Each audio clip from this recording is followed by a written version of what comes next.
Mr. Kennedy, it's Chris Jarwold. I have a quick question.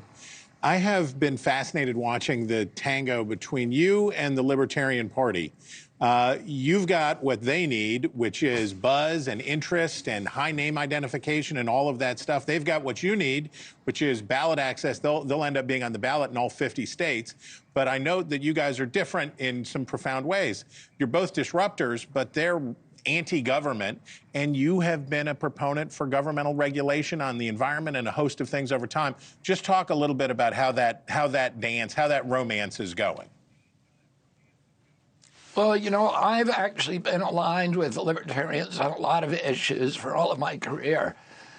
And, you know, my approach to free market, to environmental issues for 40 years, you can go back and look at my speeches for 40 years, has been a market-based approach. You know, that the best thing that we can act, we don't have free market capitalism in our country. We have corporate crony capitalism, and that's what's destroying the environment. If we had true free markets promote efficiency, efficiency means the elimination of waste. Pollution is waste. And a true free market would require us to properly value our natural resources. And it's the undervaluation of those resources that cause us to use them wastefully.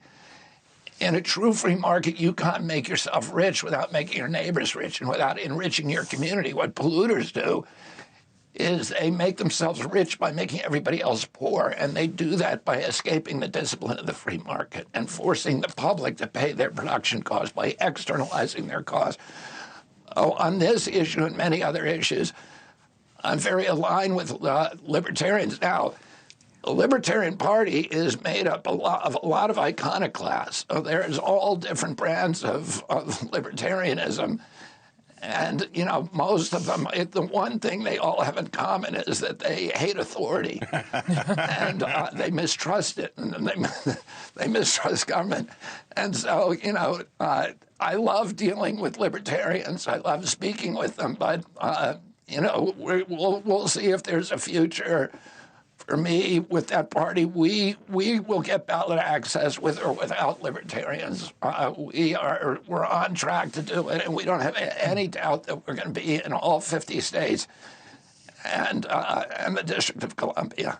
Libertarian Party nominate RFK Jr. as its candidate in late May. That's when the convention happens here in Washington.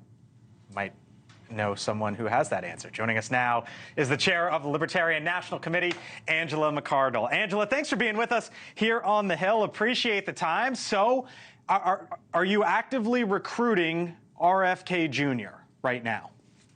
I'm not allowed to actively recruit anyone for the presidential nomination. I'm certainly friendly with his campaign, just like I am with all the other candidates' campaigns, though.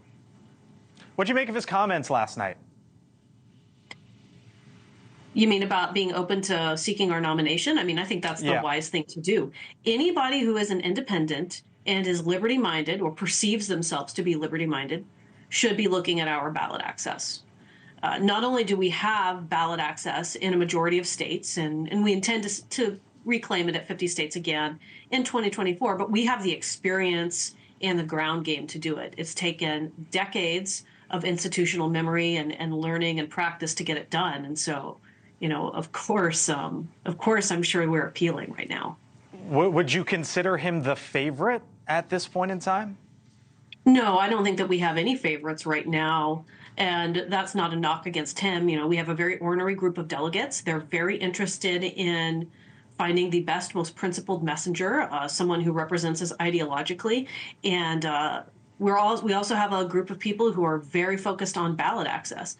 And of course, having Robert F. Kennedy Jr. as our candidate would absolutely seal ballot access for us. But it's not decided yet.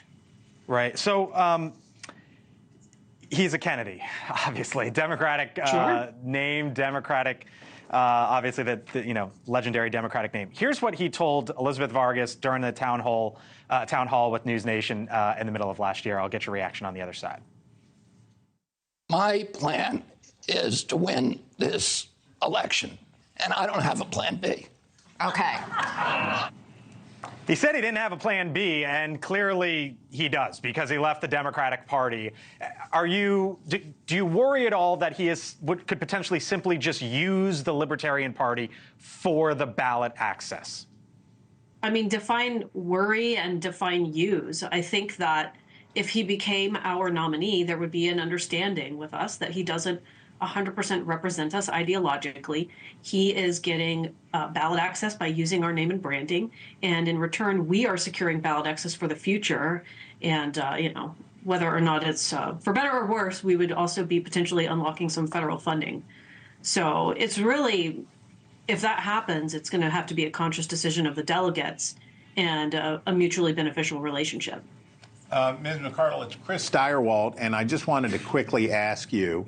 I asked Mr. Kennedy last night about the fact that he is a person who spent most of his career prior to this as an advocate for regulation, right? He was somebody who was looking for, especially on environmental issues, looking for more regulation, more government intervention. He had an answer last night where he tried to square the circle by saying that he favors market solutions for dealing with environmental problems. You're not supposed to be giving advice to anybody who's seeking your party's nomination, I know, but can you talk a little bit about the tension, if there's tension there, between the Libertarian electorate, as it were, and Kennedy's track record?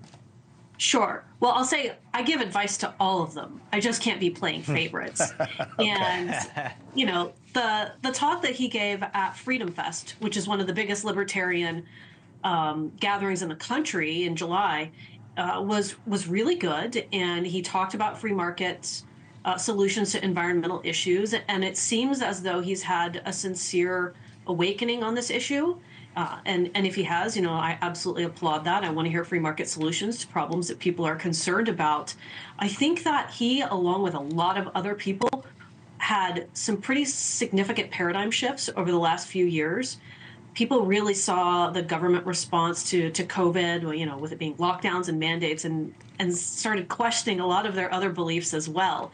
And I think that that's probably something that happened with him when it comes to regulatory frameworks or schemes. All right. All right, welcome back to The Hill here on News Nation. So with all the focus on Trump and Biden, keep in mind that Robert F. Kennedy Jr. is polling, depending on what poll you look at on any given day, somewhere around 9 to 15%. But here's his problem. He needs ballot access. So could he run as a libertarian, potentially giving him access to all 50 states? He sounded warm to the idea on News Nation last night. I love dealing with libertarians. I love speaking with them, but you know, we'll see if there's a future for me with that party. We will get ballot access with or without libertarians. All right, Mick, Mark, Johanna, obviously one of the questions looking forward, what happens if he's on the ballot in all 50 states? Mick, how worried are you from a Republican perspective if that indeed happens? First of all, the last thing you said is just verifiably false. This is his only chance to get on the ballot. He has waited too long to get on the ballot. It's this or nothing. So Robert F. Kennedy does not. I think he's on the ballot right now in Utah. From a Republican versus Democrat perspective, I'll be curious to hear what Johanna has to say. I think the Democrats are a lot more concerned about this. The polling I've seen shows that he polls probably 2-to-1 from Democrats over Republicans. So this is a much bigger Joe Biden problem than it is a Donald Trump problem. This is why we are very worried, Mick. You are absolutely right. That's why depressed primary turnout is a flag for us, because people are not showing up for Joe Biden. And there are a number of Democrats who could go third party. A third party race, a third party candidate, a viable option could very well mean a second term President Trump. Yeah, no, this is all about the swing states. I mean, you literally have, what, 43,000 votes in 3 states decide in 2020, and you add a third party that can draw 9 to 15%. You've now put all of those states in play and probably put a few more in. Yeah. Taking exception to anything from there? So on partisan affiliation and the family name, Kennedy has some problems for Democrats. But on vibes, it's all on the Trump side, right? Kennedy's a disruptor. He is that famous. He is outsider. He is old. He is for boomer nostalgia. If you want to make America great again, RFK Jr. It lines up there very well. And if he's running as a libertarian, then he is going to be running to the right instead of running to the left. And it's interesting.